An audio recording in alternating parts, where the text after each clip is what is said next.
पर भाग्यशाली हो आप जो 72 साल बाद ये जो सावन का महीना आया है, सोमवार से सोमवार तक का, कहते हैं इस सावन में जो सोमवार से सोमवार तक का सावन रहता है, सोमवार से शुरू सोमवार से विराम, अगर आपके घर में रुद्राक्ष है, आप रुद्राक्ष धारण करते हो या रुद्राक्ष अपने घर में रखते हो, तो उस रुद्राक्ष को छोटी सी कटोरी में रखकर या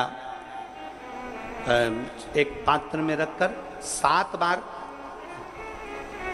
किसी भी अमावस पर, सावन में जो अमावस्या पड़ती है, ये सोमवार से सोमवार वाली सावन, इसके बाद वाले सावन का हम वर्णन नहीं कर रहा, हम इस सावन की बात कर रहे हैं। या तो अमावस, पूर्णिमा, त्रयोदशी, चतुर्दशी या प्रदोष, शिवरात्रि, अष्टमी, ये ऐसी तिथियां हैं जो सोमवार से सोमवार तक का जो सावन होता है, सावन में कटोरी में रखकर, प्लेट में रखकर, थाली में रखकर 7 बार अपने घर में अगर रुद्राक्ष है तो उसको बलवान बनाने के लिए इसी सावन के महीने में 7 बार तो जल, 5 बार दूध गौ माता का और 2 बार गाय का घी उस रुद्राक्ष पर लेपित करना चाहिए।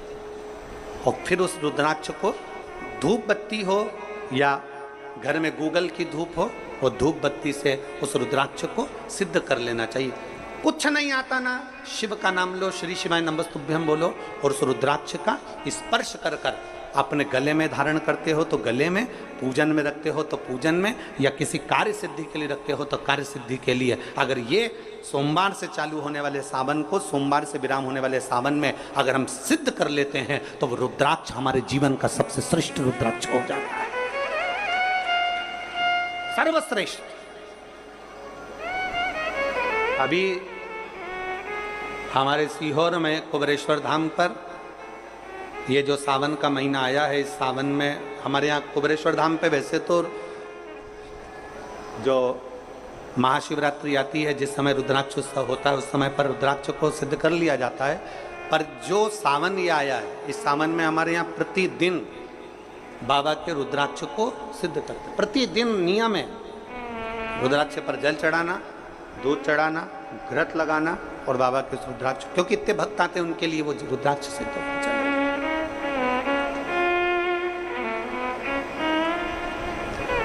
इसी सावन में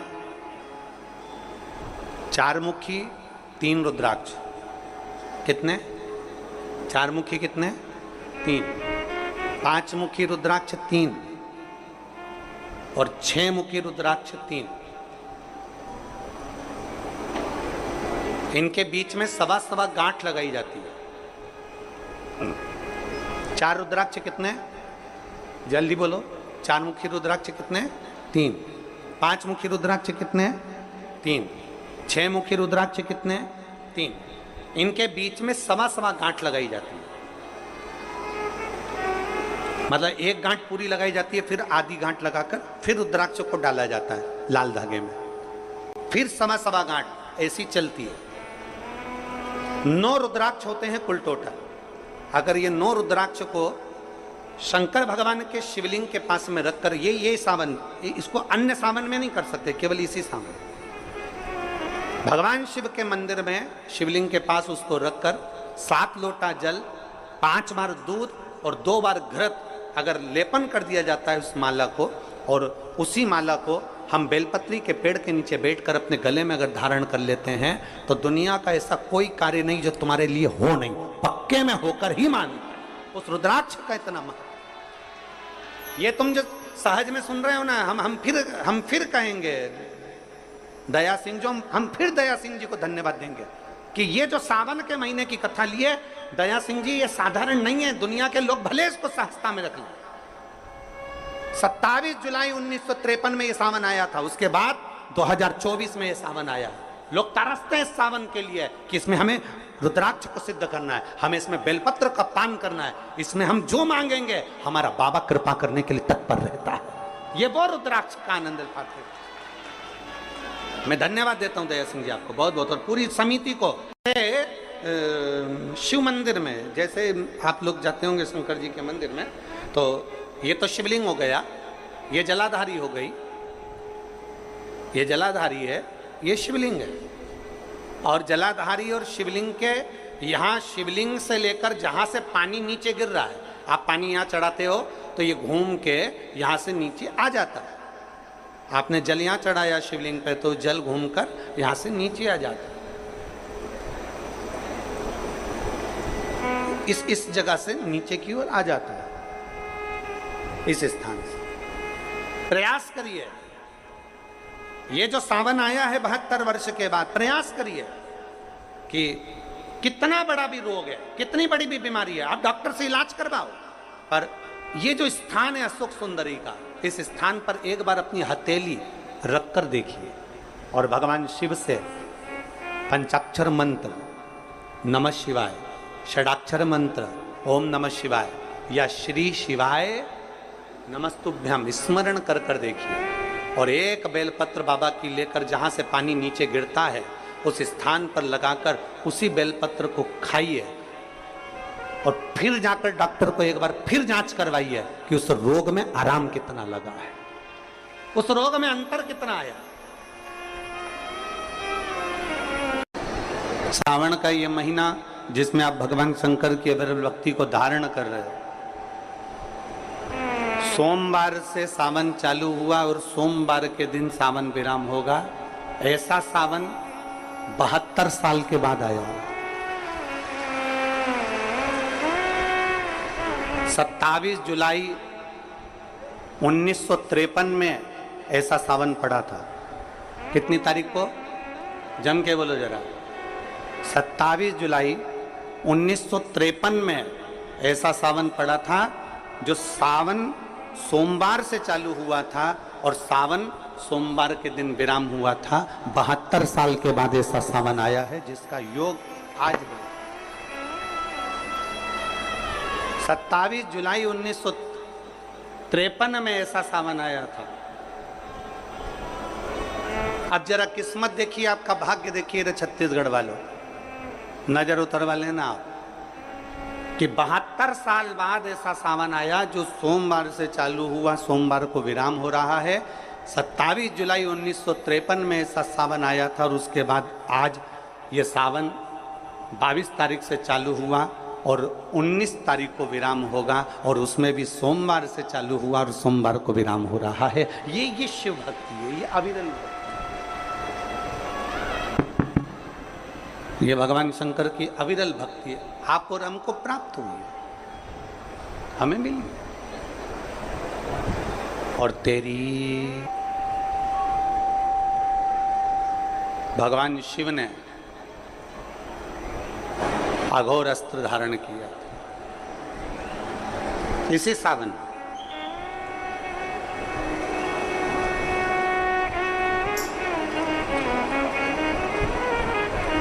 एक त्रिपुरासुर असुर हो गया, 3 पुरियों का निर्माण कर कर वो निवास कर रहा है।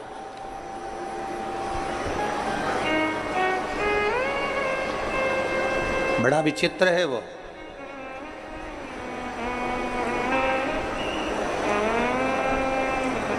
बहुत सावन आते हैं, सारे सावन आते हैं। हर वर्ष सावन का महीना आता है, हर वर्ष श्रावण का सोमवार भी आता है, हर वर्ष प्रदोष भी आती है, हर वर्ष शिवरात्रि भी आती है सावन की, हर वर्ष अष्टमी भी आती है, छठ भी आती है, सब तिथियां आती हैं।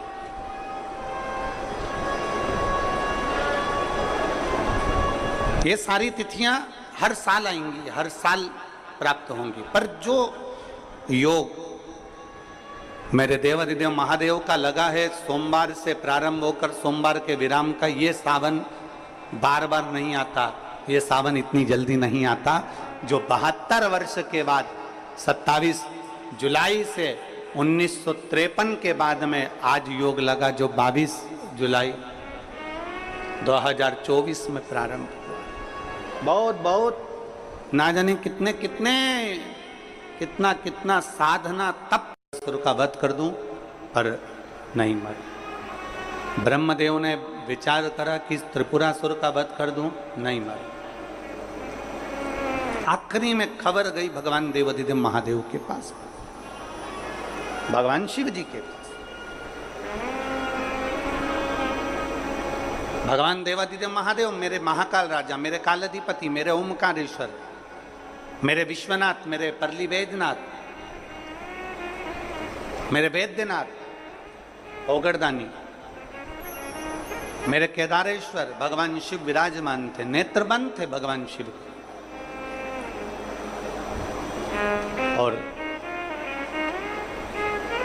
सबने, सारे देवताओं ने जाकर भगवान शिव से विनय करी, निवेदन कर, भगवान देवादिदेव महादेव से निवेदन कर। और जब भगवान शंकर से निवेदन किया, भगवान शिव से विनती करी, भगवान शंकर से बारंबार जब प्रार्थना करिए, भगवान शिव से बार बार विनय किया गया, तब भगवान शंकर ने नेत्र खोले और भगवान शिव नेत्र खोलकर पूछे, ऐसा क्या हो गया जो आपको आना? ये 33 कोटि देवता, ये सारे देव आज मेरे पास में, कारण क्या बन गए? कौन सा कारण?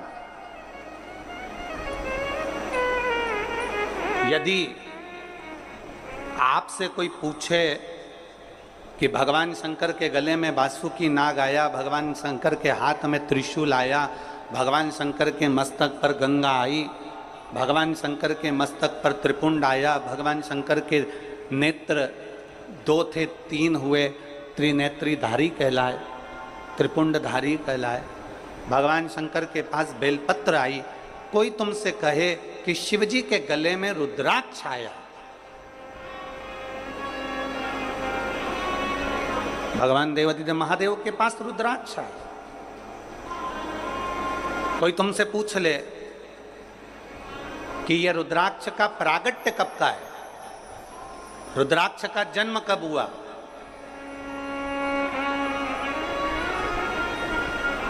रुद्राक्ष प्रकट कब किया गया,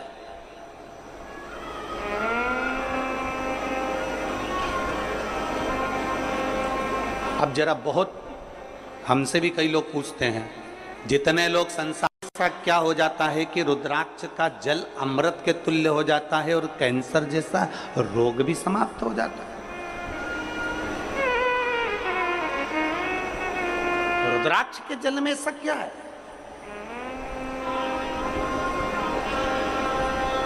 एक माँ ने पत्र में लिखा है कि कैसे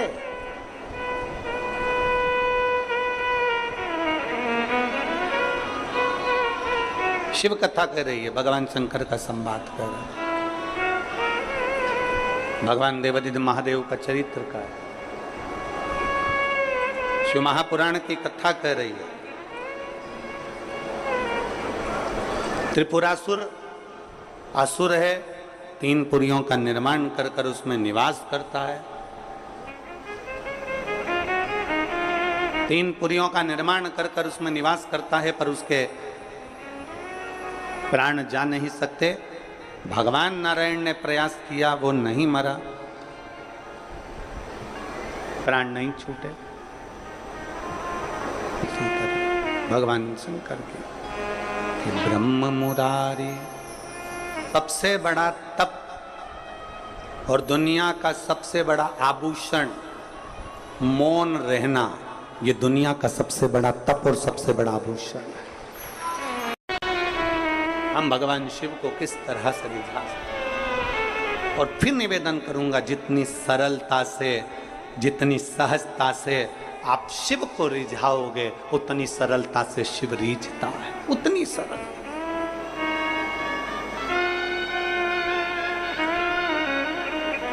आप जितने भाव से भगवान शंकर को रिझाने का प्रयास करोगे, वो उतने भाव से रिझेगा, उतने भाव। जरा विचार करिए, स्त्री की पूजन आप ऑनलाइन करेंगे, आप और हम सब आस्था चैनल के माध्यम से, फेसबुक यूट्यूब के माध्यम से ठीक शाम को 7 बजे 2 अगस्त को बैठेंगे और ऑनलाइन सब अपने अपने घर से पूजन करेंगे, भगवान शिव की आराधना करेंगे। आप और हम सब मिलकर भगवान शंकर से एक साथ प्रार्थना करेंगे, एक साथ। जब हम बाबा को रिझाएंगे, और ये सोमवार से सोमवार तक के सावन के महीने एक साथ,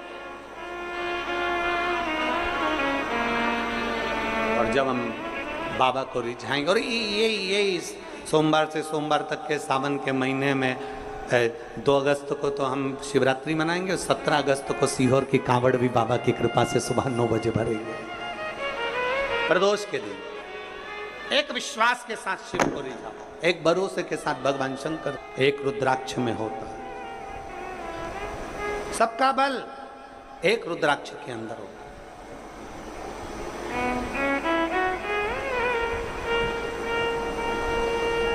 कई जगह पर रुद्राक्ष पर रिसर्च किया जा रहा है। वो 2 कंपनी का नाम तो हमको स्मरण में था, मुंबई की, और 1-2 कंपनी काशी की हमारे स्मरण में, पर नाम याद नहीं आ रहा। कई जगह पर रुद्राक्ष पर रिसर्च चल रहा है कि आखिर रुद्राक्ष में ऐसा क्या होता है कि तांबे के कलश में गलाया और उसका पानी शिव जी को चढ़ा कर आचमन किया तो फल मिल जाता है, रोग मुक्ति हो जाती है, श्रेष्ठता हो जाती है। कोई बाच रहा है तो वो शिव ही बाच रहा है, इसमें कोई प्रदीप मिश्रा या कोई अन्य महाराज नहीं बाच सकता, बाचने वाला शंकर है। कथा सुन रहा है तो आप नहीं सुन सकते, आप ये 3 घंटा एक जैसे आसन लगा के कहाँ बैठ सकते हो?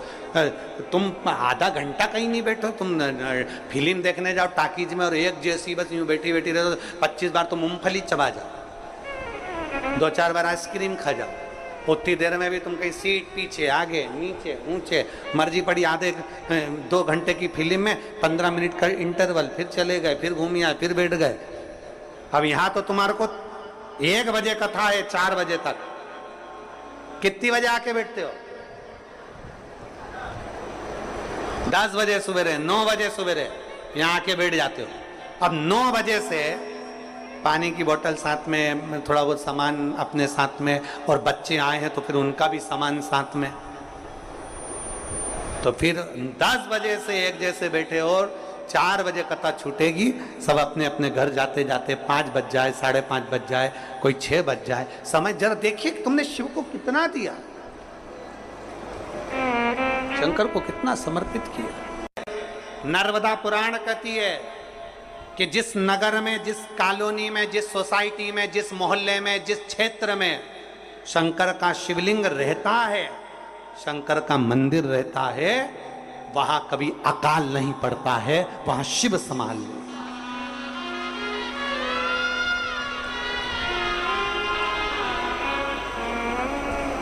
वहां शिव संभाल, वहां वो गढ़दानी संभाल।